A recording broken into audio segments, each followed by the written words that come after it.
Esto es Conversaciones con Sebastián Galliani, episodio 43.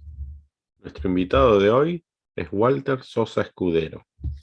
Con él dialogaremos sobre su nuevo libro, Borges, Big Data y yo. Hola Walter, ¿cómo estás? Muy bien, acá andamos. Perdón la diferencia de formalidad, pero bueno, yo estoy en mi casual Friday, Sí. terminando mi semana, así que bueno. No te preocupes. Termino de grabar con vos y voy a la ópera, así que estoy Excelente, preparado. excelente, excelente. Eh, Bueno, esta vez vamos a hablar del libro naranja, ¿sí? La otra vez hablamos del libro verde. Eh, eh, Mira, me gustaría empezar haciendo esta reflexión y ver qué pensás vos, ¿sí? Yo creo que pocos autores, ¿sí? del siglo XX han merecido tantos estudios y menciones como Borges. De lengua castellana, ninguno.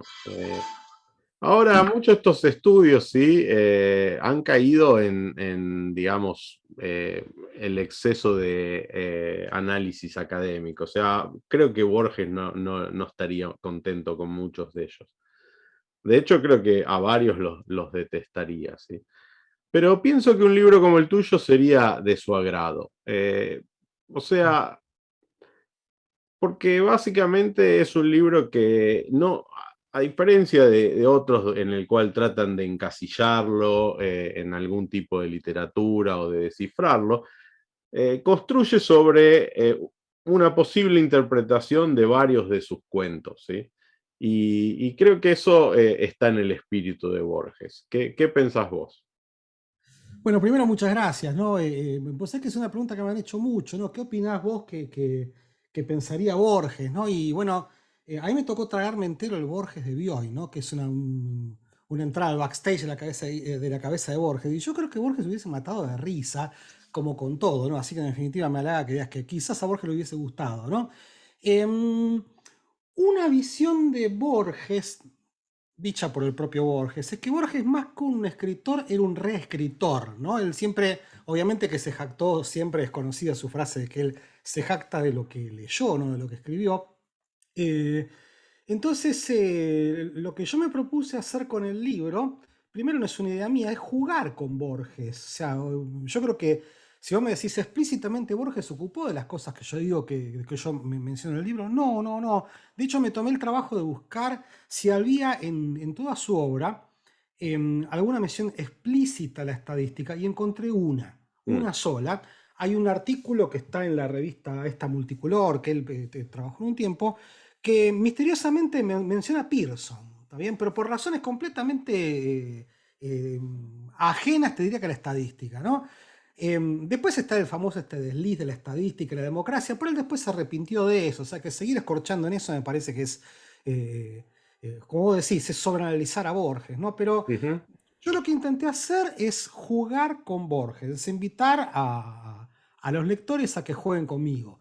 Insisto, a buscar nexos entre dos literaturas que aparentemente no le tienen nada que ver, pero yo te diría que lo mío fue más un ejercicio, no de análisis, como vos decís, yo creo que obviamente es un escritor sobreanalizado, y sobre todo que mucha gente le quiere hacer decir cosas a Borges que Borges nunca las dijo, sino que lo que yo intenté Y que hacer. si las hubiese querido decir, diría que no, porque le molestaría que le digan que esa es la interpretación de lo que dijo, digamos. Totalmente, ¿no? Y además que Borges era el gran reescritor, justamente muchísimo de lo que hace Borges en toda su literatura es reescribir cosas, es reprocesarlas. Mucha gente dice, en cierto sentido, lo que hizo Borges es reprocesar 2 siglos de intelectualidad. Era una especie de enciclopedia ambulante. A Ujú. la larga, muchísimo de sus cuentos, poemas, ensayos, tienen que ver con sus propias lecturas y con jugar, como decía Santiago Leach, ¿no? Que estuvo con vos, decía que Borges hace, o bueno, tomando frase de Pili, ¿no? Hace filosofía ficción, es bueno, él lo que lee va y lo escribe de una manera que a él le parece que tiene que ser reescrita. Entonces, yo simplemente, y sin atribuirme cosas que no son mérito mío, lo que intenté hacer es reescribir cosas, es jugar con unas ideas que a mí me parecía que eran interesantes, con el objetivo, doble objetivo, de acercar a mucha gente al universo de Borges, pero no desde el punto de vista del análisis, sino como vos decís, desde el punto de vista de que más allá de ser un intelectual notable, Borges era un escritor fabuloso, era un artista, entonces lo que me interesaba era, por un lado, acercar a la gente a su obra, y segundo, obviamente, tirando agua para mi costal, acercar a la gente al mundo de los datos, las estadísticas, los modelos, ese tipo de cosas, ¿no? Ujú. Eh, Me das pie para la segunda pregunta que te quería hacer, ¿sí? O sea, Borges era, como vos señalaste, era un lector y escritor erudito y transmitía esa idea de una biblioteca sin bordes, ¿no? Donde cuando uno lee un libro, lo que uno lee e interpreta depende de lo que uno leyó y de lo que uno no leyó, ¿sí? Y de hecho, explícitamente lo dice, ¿no? En Pierre Menard, autor del Quijote, donde asegura que un libro cambia de acuerdo a los atributos de su lector, ¿sí? En este libro que vos escribiste, que me parece muy, muy interesante, vos lees a Borges a través de tu especialidad, ¿sí? No, digo, vos, eh, eh, Walter lo ha leído de muchas formas a Borges, pero digo en el libro, ¿no? Y esas son la estadística y la econometría, ¿sí? Entonces, me gustaría que nos cuentes cómo es esa relación que has tenido con Borges desde estas disciplinas. Bueno, sí, dijiste una cosa que yo quiero remarcar, ¿no? Hay múltiples lecturas que uno hace, puede hacer de Borges, no son simultáneas. Yo no las hice simultáneas. Yo me acerqué a Borges como lector, después me acerqué a mi disciplina como investigador, de hecho yo me dedico a la academia, pero yo nunca intenté leer a la estadística de un punto de vista borgiano, ni a Borges un punto de vista probabilístico de la estadística. Las cosas se encontraron. ¿Qué significa eso? Yo tardé mucho tiempo en darme cuenta que en mis clases, en mis escritos, sobre todo de divulgación, a mí me resultaba inevitable apelar a relatos de Borges para ejemplificar cosas. Es como que eso apareció y yo en algún momento me di cuenta, casi borgianamente, que yo había pensado en eso. No es que primero me puse a pensar, a ver qué nexo hay entre Borges y lo que yo hago, sino que estando en clase, que es casi es nuestra actividad de performers, me di cuenta de cuando muchas veces cuando yo quería ejemplificar ciertas situaciones, terminaba apelando a ejemplos concretos de cuentos de Borges, ¿no? Borges es un escritor recurrente, o sea, es más, hay gente que dice, mira, los cuentos de Borges tienen que ver nada más con dos cosas, con dos o tres cosas, ¿no? Con pararse uno frente al destino, con la realidad y sus representaciones, etcétera, etcétera. Y justamente esta idea de la realidad y sus representaciones, que es más real si la realidad, las historias que nosotros armamos acerca de la realidad, es prácticamente el métier de lo que hace la ciencia, en particular de lo que hace la estadística, ¿no? La estadística lo que intenta hacer es representar. O sea, es intentar resolver un problema de señal y ruido, de intentar construir mundos contrafácticos, y justamente esa cosa de esa tensión que hay entre la realidad, las representaciones, el discurso, los símbolos, es algo que está dando vueltas en toda la obra de Borges. Entonces yo muchas veces intentando representar la esencia de los modelos, la relevancia de la abstracción, las diferencias que hay entre la realidad y lo que uno opina de la realidad, terminé metiendo esas cosas de un montón de cuentos, poemas, ensayos que yo había leído sin buscar el nexo que tenían con la probabilidad, pero cuando alguien me forzaba a dar algún ejemplo en clase, terminaba contando ese tipo de cosas, ¿no? Claro. Bien. Sin embargo, mientras leía el libro también pensaba lo siguiente, ¿sí? Borges muchas veces dejó entrever que prefería una teoría interesante a la verdad, ¿sí? Aunque de verdad, pongámosle eh, comillas, ¿sí? Y esto me parece que está en las antípodas de la econometría, ¿sí? ¿No te parece a vos? Es cierto, y quiero cerrar el comentario que hice sobre las comillas, que para Borges la verdad no tenía que ser científica, ¿sí? Vos de hecho en el libro te referís a ello cuando narrás la trágica historia de Emma Suns. Claro, bueno, sí, es un buen punto ese. De hecho, yo lo pensé bastante, ¿no? Porque la econometría lo que intenta hacer es. Toda esta cosa de Machine Learning viene a agregar algo a esta visión de la econometría, ¿no? La econometría y la estadística en general siempre tuvieron un rol un tanto pasivo en la construcción de la ciencia. O sea, más bien que hay mucho de descubrir, de buscar patrones, pero el rol clásico inferencial de la estadística y en particular de la econometría tiene que ver con, mira, hay una historia que alguien trae y que no es en sí la econometría, y la econometría en todo caso lo que hace es poner arriba de la mesa un mecanismo válido para hacer algún tipo de inferencia, ojalá que causal, ¿no? Entonces, yo creo que ese fue un rol muy popperiano que la economía le asignó a la econometría. Mira, la construcción de los modelos es un evento que tiene que ver o con prácticas o con conjeturas o con pedazos de verdad que nosotros creemos que son ciertos, con cachitos de verdad, ¿no? En concreto, mira, yo estoy convencido de que la educación es relevante para el bienestar, pero más allá de eso no tengo muchas convicciones acerca de la forma funcional, acerca de si la relación es convexa, cóncava, etcétera, etcétera. Entonces la econometría entra en ese cacho de verdad que uno cree o que cree alguien y lo que hace es aportar especificidad. Especificidad para medir, para evaluar hipótesis, para rechazarla, etcétera, etcétera, ¿no? Entonces, la econometría, por lo menos la visión casi tercamente popperiana que tuvo la economía con respecto al empírico en los últimos 2 siglos, yo coincido con vos, le deja a la disciplina una parte relativamente chica en la construcción de esa verdad, porque en parte, insisto, el paradigma clásico inferencial estadístico, el modelo no viene dentro de la estadística, el modelo viene de otra parte. De hecho, en la enseñanza clásica de la estadística, el grueso de la energía no tiene que ver con construir ningún modelo, sino con, dado el modelo y dado una representación de los datos, cómo es que hago para estimarlo correctamente, diseñar test de hipótesis que sean válidos. Quizás la construcción de la verdad, como vos decís, tengo un poquitito más que ver, de una manera todavía demasiado incipiente, con esta visión de Machine Learning, donde la estadística resulta que ahora se pone a construir el modelo también. Pero esa construcción no es un proceso ajeno a lo que uno cree. Ahí yo soy, perdón la mala palabra, yo soy un toque más bayesiano que el grueso de mis colegas. O sea, como vos decís, yo creo que lo que muchos colegas ven mal en la construcción de Prior, yo lo veo como un ejercicio de honestidad intelectual. O sea, como decir, bueno, mira, hay ciertas cosas que tienen que ver con la construcción de la verdad que se escapan a la propia lógica de la tensión que hay entre los datos y los modelos. Entonces, en definitiva, volviendo a la historia de Mazzuns, lo que hace Mazzuns en su historia es plantar una historia partiendo del punto de vista que ella la cree verdadera. Lo que quiere hacer es que sea verosímil esa historia, pero la construcción de la verdad no está en la historia, está metida en sus propias creencias. Entonces, eso es una cosa que yo intenté contar en el libro.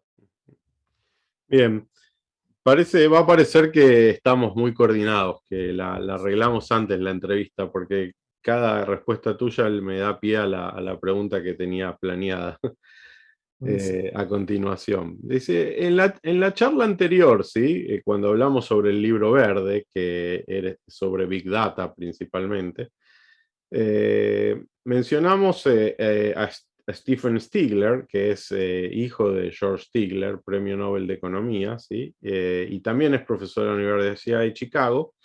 Y vos en este libro lo volvés a mencionar, diciendo que Big Data es Funes sin estadística, ¿sí?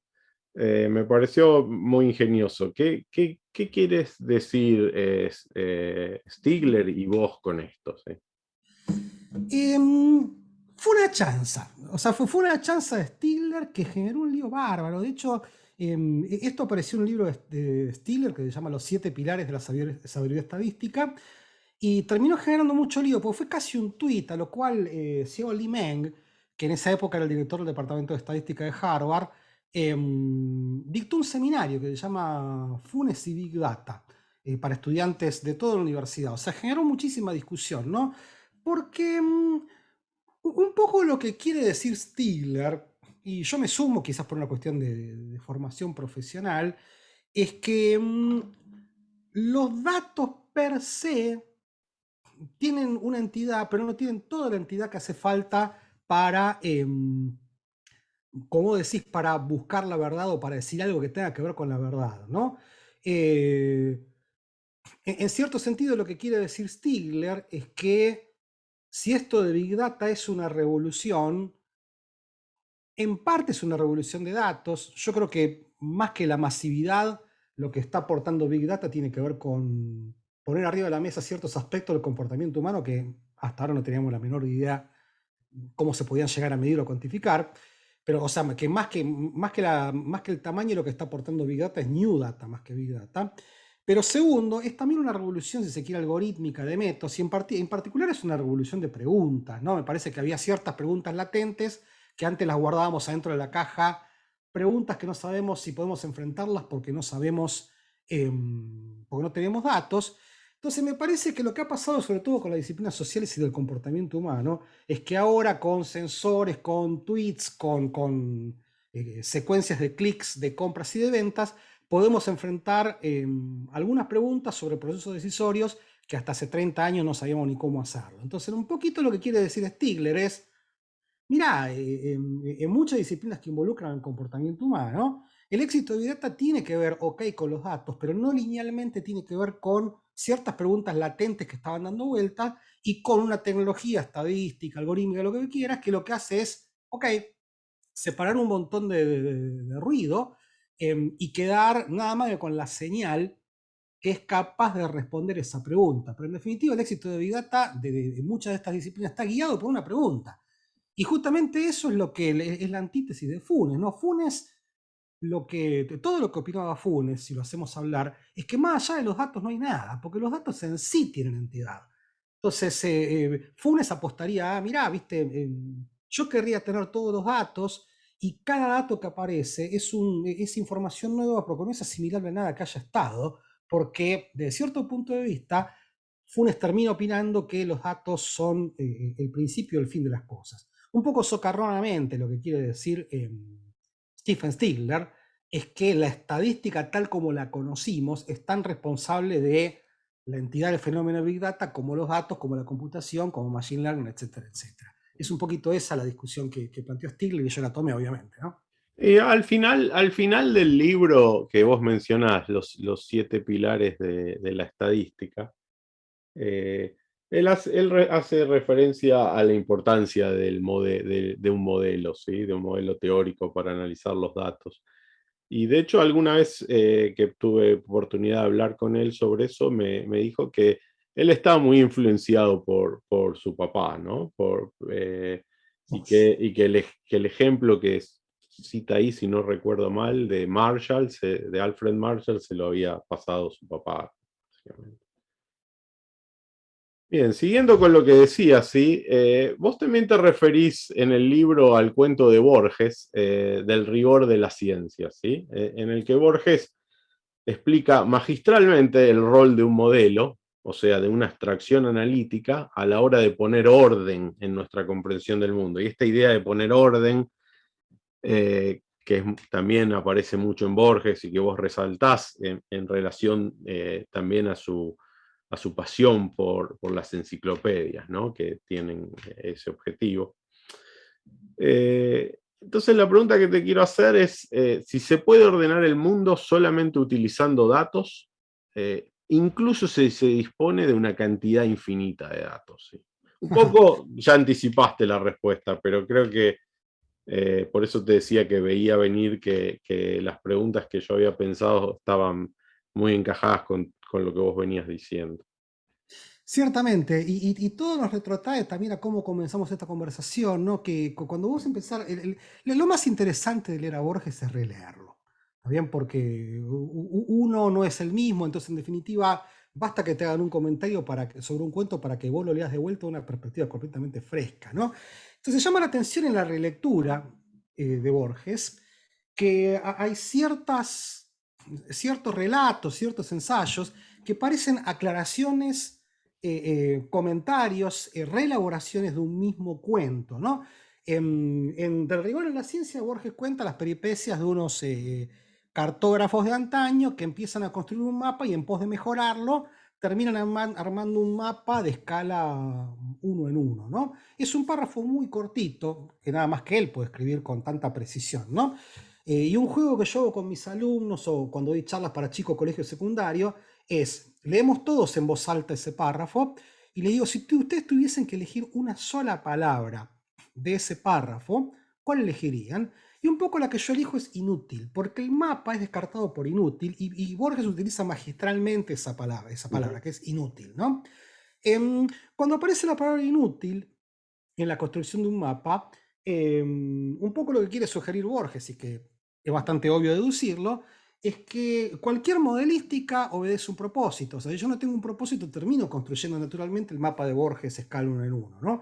Entonces, en relación a tu pregunta, todo esto, el orden, tiene un propósito. Bastante más adelante en mi libro, y bastante más adelante, no sé si más adelante, Borges escribió un ensayo brillante, a mi juicio, que se llama El idioma analítico de John Wilkins, en donde él se pregunta un montón de cosas. La pregunta fundamental de ese ensayo es si es posible crear una especie de lenguaje autodefinido. ¿Qué significa eso? Que yo no tenga que ir al diccionario a buscar qué quiere decir esa palabra. Lo más cerca que estamos nosotros de un lenguaje autodefinido es el sistema decimal, ¿no? O sea, 342 quiere decir 3 centenas, 4 decenas, 2 unidades. Eso es una especie de lenguaje autodefinido, siempre y cuando uno sepa qué cuerno quiere decir eso de las centenas, las unidades, etcétera, etcétera.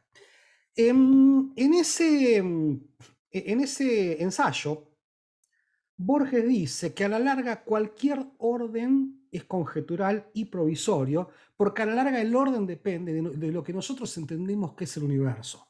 O sea, en definitiva, Borges medio que sugiere en ese cuento que, en definitiva, cualquier intento de poner orden no deja de ser una consecuencia de aquello que nosotros pensamos que es la forma en la cual funciona el universo. Suena un poco grandilocuente, pero insisto, ¿no?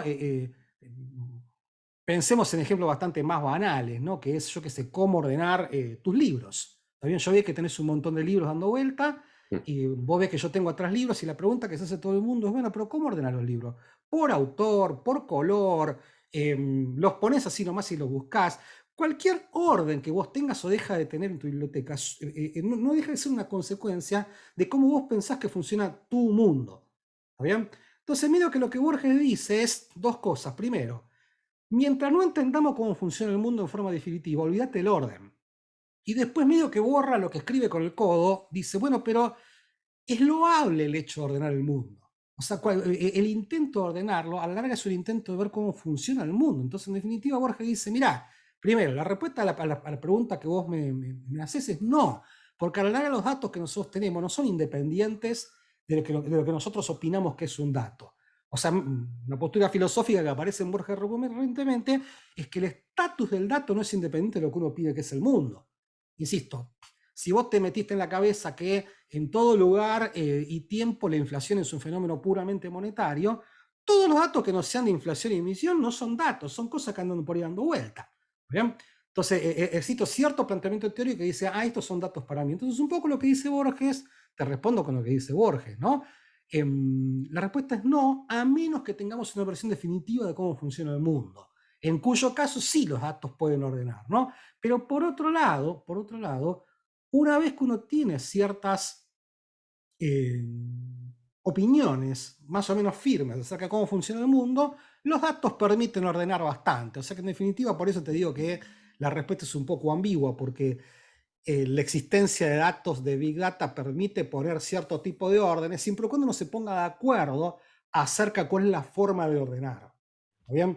Es un poco contradictoria la respuesta que doy, un poco confusa, pero es un poco lo que surge de mi lectura de Loro Borges y lo que yo opino, ¿no? No, yo creo que no, es que está claro y que básicamente lo que está reflejando es una comprensión del proceso y el método científico. ¿Sí? Hay alguna construcción teórica para empezar a ordenar ese mundo. Hay alguna contrastación con los datos y una vuelta a la reformulación de esa teoría, ¿sí? De hecho, déjame que pase por ahí un capítulo o dos en tu libro y me vaya al capítulo en el que hablas del jardín de senderos que se bifurcan, ¿sí? Que al igual que del rigor en la ciencia, está íntimamente ligado al método científico, ¿sí? Este último, como ya vimos, está relacionado a la importancia de la abstracción teórica, mientras que el jardín se relaciona con la experimentación que permite la identificación causal, ¿sí? Contanos un poco cómo a partir de ese cuento vos podés explicarle al lector el problema de identificación causal y cómo si tuviésemos un mundo como ese podríamos resolverlo. Buenísimo. Bueno, mira, ahí sí hay un momento eureka. ¿Está bien?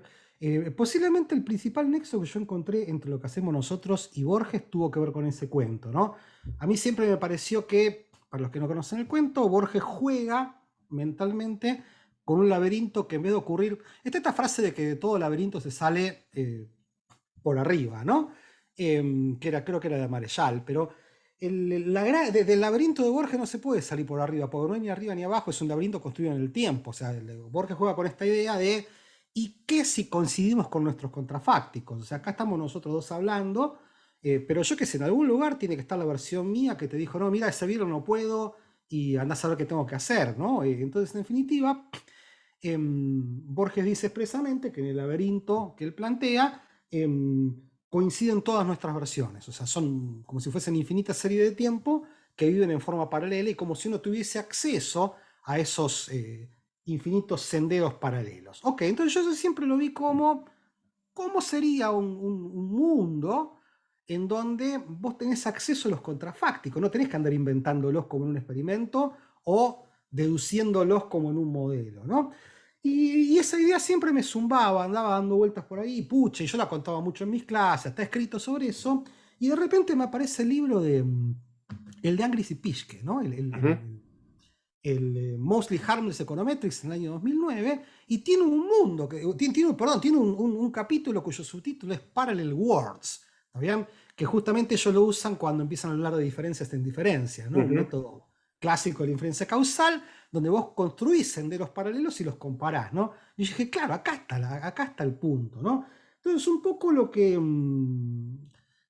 yo uso mucho en mis clases cuando hablo de estas cosas de inferencia causal es que el problema básico de la inferencia causal es que yo no observo los contrafácticos, o sea, porque es un problema filosófico, ¿no? Yo no puedo observar a una persona a la cual yo le di una droga y a la misma persona, en las mismas circunstancias, salvo que no le di la droga. O sea, Ujú. es ser o no ser y no ser, imposible, ¿no? Entonces, justamente cuando la ciencia se encontró con esa piedra, lo que hizo fue inventar una de las instituciones científicas por excelencia, que es el experimento, ¿no? El experimento, vos al estar involucrado activamente en ese tipo de construcciones de política y mentales, contra lo que mucha gente sospecha, el experimento no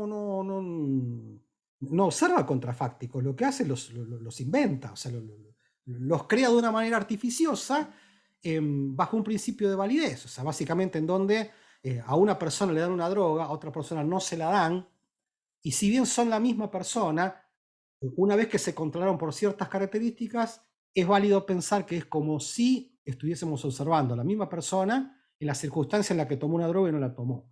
Entonces, la gracia de esto, y yo intento contarle mucho a los alumnos míos, mirá, resulta que en el jardín de senderos que se bifurcan de Borges no hace falta hacer el experimento porque ya está hecho.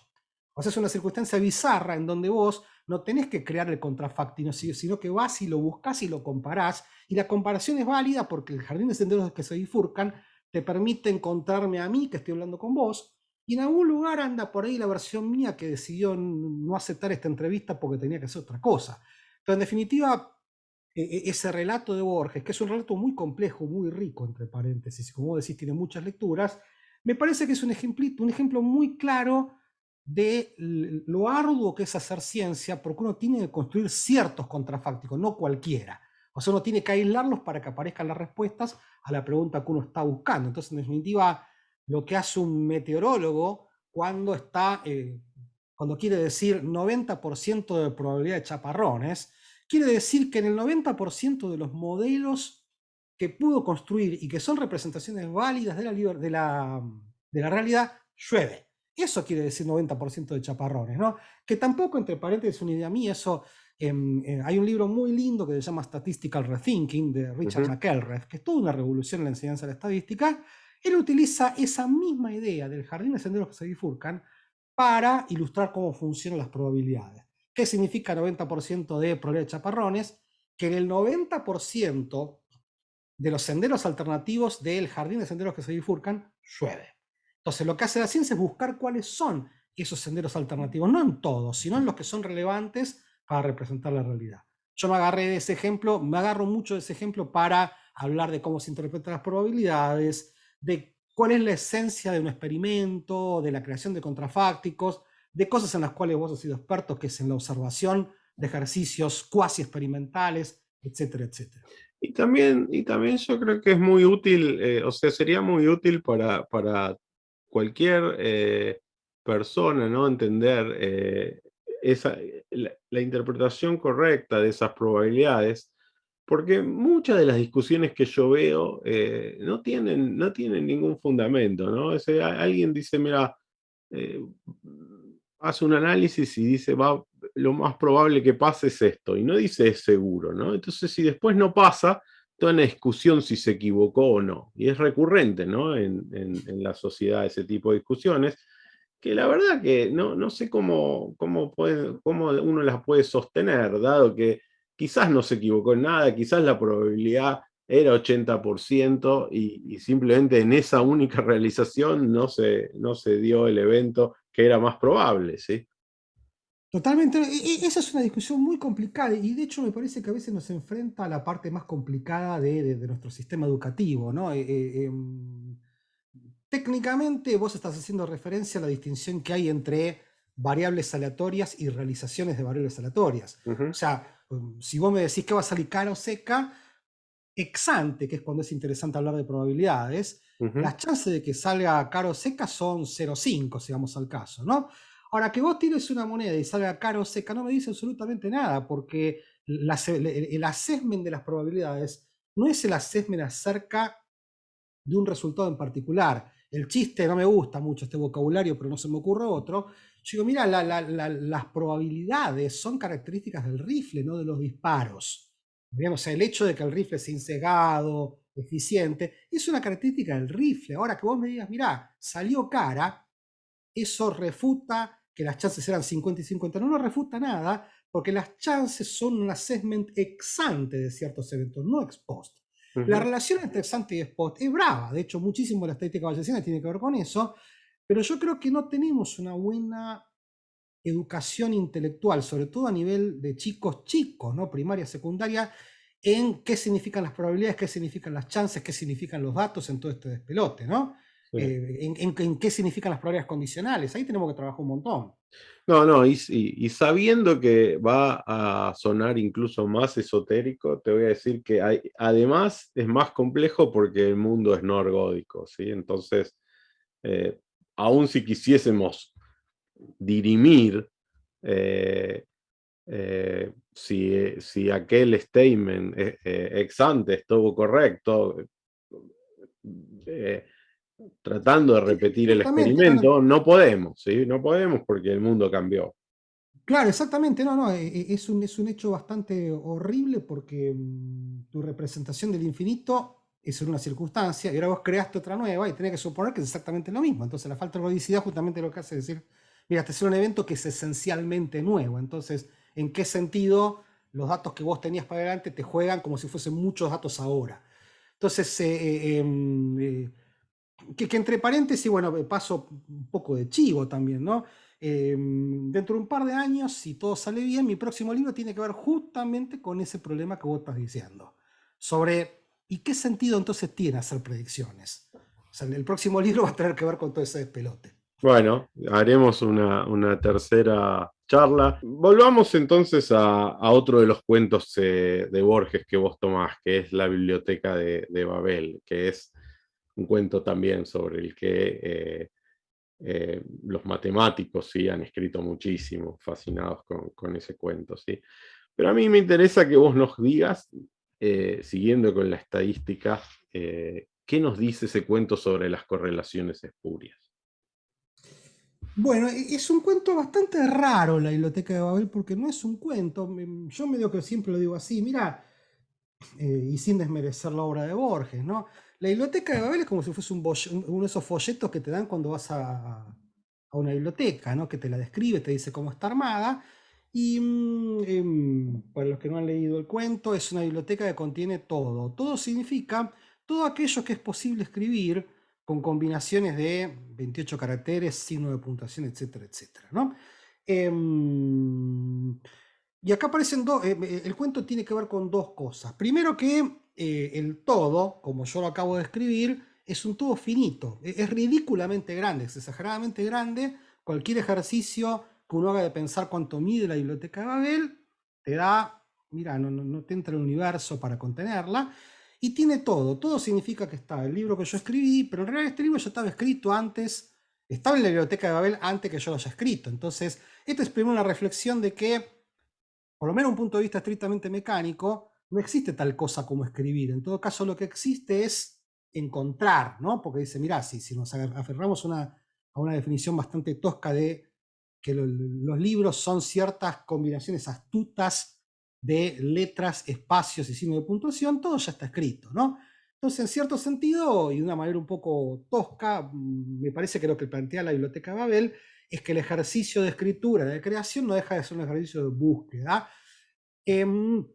inteligente, o sea, uno no encuentra cualquier cosa. El gran problema con la Biblioteca de Babel es que, dado que tiene todo, entonces cuando uno busca, encuentra. O sea, sí, en todo caso, existen altas chances de que uno encuentre ciertas cosas. Borges lo que dice, me asombra que Borges conociese un poquitito teoría de la medida, sospecho que no, pero pensaba como si lo conociese. Borges dice que a la larga, cuando vos tenés una idea muy específica de encontrar algo en la biblioteca de Babel, el problema es que no lo vas a encontrar, porque Borges dice, creo que, repito literalmente, que las chances de encontrar cierta cosa precisa son computables en cero. O sea que medio que lo que dice Borges es, mira, si vos querés buscar algo demasiado preciso, más vale que lo inventes. ¿Bien? Y posiblemente la literatura sea ese ejercicio, no es un ejercicio de búsqueda, sino de encontrar ciertas cosas que uno sabe que está buscando. El problema práctico, si se quiere, que tiene que ver con la pregunta que vos me haces, es que si uno se propone buscar correlaciones, lo va a encontrar. O sea, es un ejercicio bastante barato y de hecho muchos de estos artificios tipo Google Correlate tiene que ver con eso. O sea, lo que hago es, lo que hace Google Correlate es, bueno, yo te pongo, no sé, una serie o te pongo cierta información y Google lo que hace es encontrar cuál es la serie más correlacionada con esa. También es un ejercicio un poco trivial, ¿no? Entonces, el problema con las correlaciones y con la biblioteca Babel y con Google y con Big Data es que, es que las búsquedas que no son guiadas pueden ser un poco tramposas y sobre todo si uno las une a los sesgos de confirmación, ¿no? Yo te quiero encontrar relaciones entre, yo qué sé, dictaduras y crecimiento, y seguro que te voy a encontrar periodos y países en donde durante una dictadura se crece y mucho, pero si me planteo la hipótesis contraria, también lo voy a encontrar. Por eso no son búsquedas guiadas, digo, son búsquedas guiadas en forma espuria, ¿no? No es que uno está buscando qué relación hay entre entre dictaduras y democracia y bienestar, ¿no? Entonces, justamente, el gran problema con la biblioteca de Babel y a la larga con Big Data es que son un caldo de cultivo para algo que la ciencia social intentó evitar como la plaga en los últimos 20 años, que son las correlaciones como sustituto de las causalidades. Yo creo que posiblemente la principal contribución de la ciencia moderna en las ciencias sociales en los últimos 30 años tiene que ver con haber sacado de encima esta maraña de correlaciones que andaban por ahí dando vueltas y que lo único que hacían era, funcionaban para que operen los sesgos de confirmación que me dicen esto correlaciona con esto, ergo, esto tiene que causar a esto. Entonces, en definitiva, el gran problema, la transfiguración de esta cosa de que en la biblioteca de Babel uno, si empieza a buscar, empieza a encontrar, tiene su correlato a las correlaciones espurias, que si uno se pone a buscar datos que confirman lo que uno tiene en la cabeza, lo va a encontrar ciertamente. Entonces, un poco, me parece que la conclusión que sacó la ciencia económica hace 20 años es cuidado con la búsqueda porque uno va a encontrar. De lo que se trata de buscar cosas que tengan que ver con fenómenos causales o que tengan que ver con construcciones abstractas como los modelos, en uno ya invirtió cierto tiempo en convencerse de que esos modelos son una representación válida de la realidad, no cualquier representación. Entonces, en la biblioteca de Babel, una de las lecturas que yo hice fue, bueno, es una representación de este mundo de correlaciones espurias que uno no las puede evitar y que son agujeros de la estadística, francamente, ¿no? Ujú. Bien. Y han aparecido muchos libros, ¿sí? Bueno, sobre Borges, muchísimos, pero en particular muchos libros que ven en la obra de Borges, ¿sí? Inspiración o anticipación de temas de alguna disciplina científica. Vos mencionás algunos, por ahí me salteé o me perdí alguno, pero qué sé yo, mencionás el libro de Alberto Rojo sobre Borges y la física cuántica, el de Moledo sobre Borges y la ciencia, el de Bloch, ¿sí? The Unimaginable Mathematics of Borges Library of Babel, y no sé si algún otro, pero hay muchos otros, ¿sí? Sí. No importa ahora mencionarlos. Entonces, ya dijimos, ¿no? Que Borges era un lector y escritor muy erudito. Y esa erudición era científica también, ¿sí? No era solo sobre historia, literatura o filosofía. De hecho, por ejemplo, entre todos esos libros hay uno de un neurocientífico argentino, que ahora no recuerdo el nombre, en el que habla sobre, se llama Borges y la memoria, ¿sí? Y en ese libro un poco reconstruye cómo Borges llegó a tener un conocimiento sobre psicología, habiéndole leído a William James, que es considerado el padre de la psicología moderna, ¿sí? Y en ese libro de William James, que estaba en la biblioteca del padre de Borges, y que Borges había leído, Principles of Psychology, James decía lo siguiente, ¿sí? Respecto a la memoria: si recordamos todo, estaremos tan enfermos como si no recordásemos nada. La paradoja es que para poder recordar debemos olvidar, ¿sí? Y que es eh, el tema, o por lo menos una forma de ver o entender Funes al memorioso, ¿sí?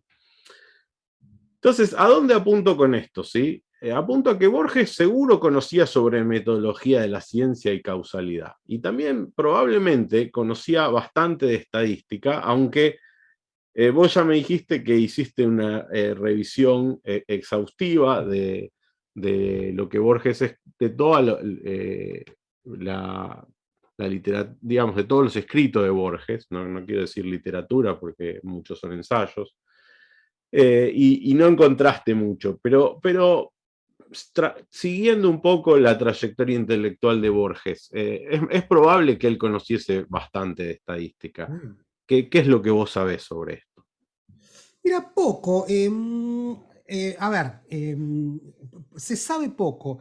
Em, Pasa que es un poco sorprendente, ¿no? Borges a la década del 40 conocía bastante de la matemática contemporánea del siglo XX, lo cual es increíble porque hay mucha gente que argumenta que el auténtico siglo de oro de la matemática fue el siglo XX. Entonces, imagínate la revolución axiomática, la época de Bourbaki, en esa época se estaba construyendo el enfoque axiomático de las probabilidades, la revolución de la teoría de conjuntos. O sea, insisto, Borges era un tipo que a la década del 40 era consciente de esa revolución. Eso es increíble. Sí, insisto, habla. No, pero no es que era consciente de un punto de vista de lo que era consciente un matemático profesional. Imagínate lo que significa hoy ser consciente de la matemática actual. A duras penas podemos lidiar con la matemática en la universidad. Mm. Entonces, si vos me decís, Borges era consciente de lo que había pasado con Cantor, con Russell, etcétera, etcétera. Sí, perfectamente.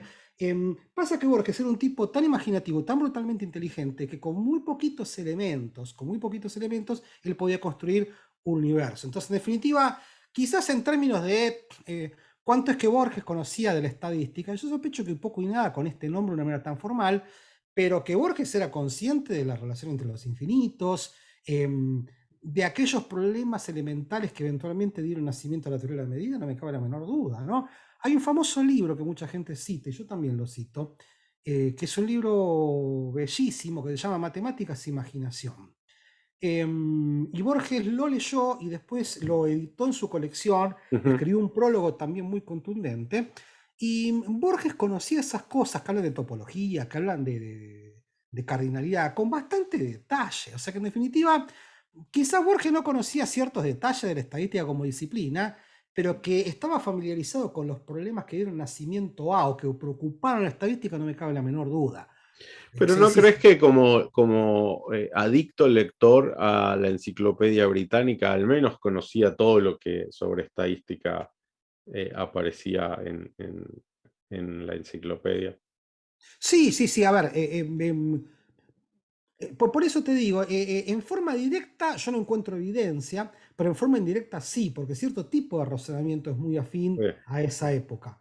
Insisto, al razonamiento de la década del 40, ¿no? Claro. Sí, No, y sí. hace poco leí que Borges leía muchos libros de texto, que no, o sea, que era un gran lector también de libros de texto, ¿no? De los que existían en esa época, que de nuevo era mucho menos difundido que ahora. Bien, te hago las últimas dos preguntas, ¿sí? Una, ahora recordé que en el libro contás una entrevista fantástica entre Borges y Simon, ¿sí? También premio Nobel de Economía, que yo no conocía. Me parece muchos aspectos de lo que contás fascinante. El hecho de que Simon haya puesto como condición para venir a Argentina una entrevista con Borges, ya me parece que espléndido, ¿no? Pero segundo, vos decís, bueno, y ahí se dio un duelo de titanes y un poco narrás. Yo sospecho que Borges no creía nada lo que le decía Sainz. A ver, yo accedí a la desgrabación de esa entrevista, ¿no? Todo vino de Christian Ricci, que es un colega mío, que cuando, no sé, yo empecé a contar estas cosas, me dice, Mira, mi tío es el ingeniero Ricci, que fue el que lo trajo em, a Simon, ¿no? Estamos hablando de fin de la década del 60, principio de la década del 70, a una institución que se llamaba algo así como Sociedad para la Organización Industrial, 20 años antes de que el término organización industrial tuviese la entidad que tiene en nuestra disciplina, ¿no? Yo creo que Borges, cuando vos ves el tono de Borges, Borges adopta ese tono que él tenía con cualquiera que le hablase. ¿Está bien? El famoso, perdone mi ignorancia, que se lo soltaba desde a expertos hasta conductores de cine, ¿viste? Entonces, la impresión que me da es eso, ¿viste? De que Borges le hace un par de preguntas eh, como para ponerse a tono, pero la propia idea de la inteligencia artificial la vuelta en Borges como en muchas dimensiones, ¿no? Yo qué sé, la existencia de mundos paralelos, la existencia del infinito, eran cosas que Borges venía pensando justamente. Este libro, Matemáticas e Imaginación, tiene guardado dentro del libro la palabra Google. La palabra Google está metida en ese libro, que fue un comentario que le hizo un sobrino del autor de Matemáticas, un sobrino chiquitito, cuando le preguntó qué nombre le pondrías a un número exageradamente grande. Y el pibe dijo Google. Google.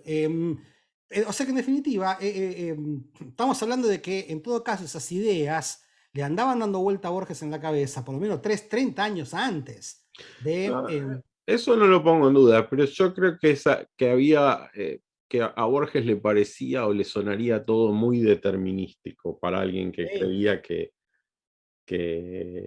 la, la vida de cualquier persona estaba Sí, ahí yo llena de estoy de acuerdo. eventos azarosos y que la literatura tenía que ser psicológica, ¿no? Y No, no, yo estoy de creativa. acuerdo con vos y para cómo eso borra un poquito uno de los temas centrales en la literatura de Borges, que es el rol del destino, ¿no? O Mm, sea, el destino no es un destino determinístico, sino que una cosa que aparece todo el tiempo en la literatura de Borges es que el destino uno lo descubre de una manera muy esotérica y lo acepta y lo toma. Pero no es que uno busca el destino como si fuese un teorema, sino que uno se lo encuentra, se lo topa el destino. Entonces, en definitiva, si el destino fuese un proceso completamente determinístico, no encontrarlo tiene que ver con ser uno un poco tonto, con no darse cuenta con las huellas que le deja la vida en términos del destino, pero justamente Borges tiene una lectura, a mi juicio, que no es tan determinística.